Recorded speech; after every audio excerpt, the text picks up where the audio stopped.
ये level of aspiration experiment है, इसका हम पहले पेज पे चलते हैं। This is the practice sheet. Yes, practice sheet.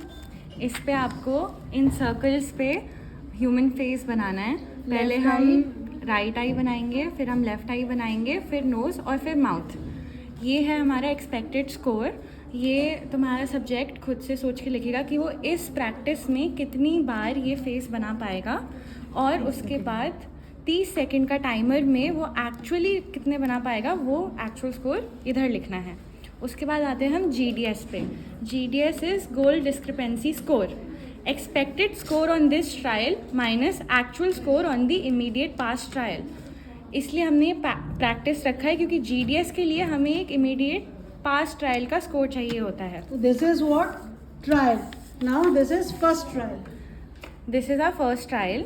इस पे हम फिर से वही चीज़ करेंगे। हम पहले एक्सपेक्टेड स्कोर सोचेंगे कि हमारा एक्सपेक्टेड स्कोर क्या है, फिर हम एक्सपेरिमेंट को परफॉर्म करेंगे। In 30 seconds how many faces we can make, that will be our actual score.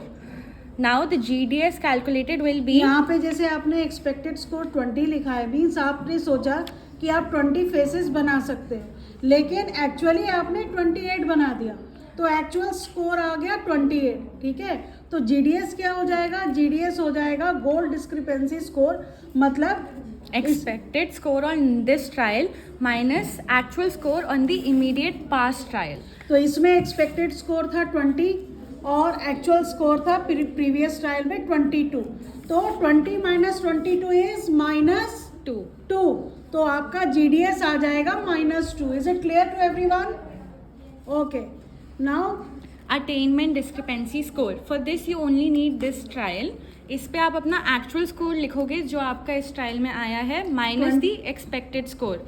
Actual minus 20, तो हमारा ADS आ गया 8। यस, जो है एक पॉजिटिव वैल्यू। ADS पे डिपेंडेंट होता है NTR स्कोर।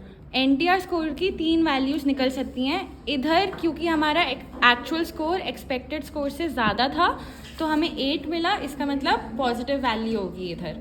अगर हमारा एक्सपेक्टेड स्कोर एक्चुअल स्कोर से ज़्यादा होता तो हमें माइनस वैल्यू मिलती, मतलब -2 या जो भी हो सकता था। मतलब NTR हो गया कि आपने जितना सोचा वो पॉजिटिव में गया या निगेटिव में गया एक्चुअल स्कोर।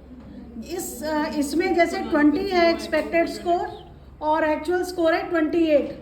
ठीक है, तो NTR क्या हो जाएगा?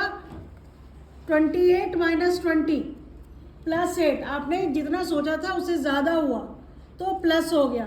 अगर मान लो ये कम होता, आप सोचते 20 और 18 ही आप कर पाते, तो आपका NTR हो जाता -2, और अगर इक्वल होता तो 0 होता NTR। तो इस तरीके से हम हर ट्रायल के लिए NTR का वैल्यू लिखेंगे, प्लस, माइनस या 0।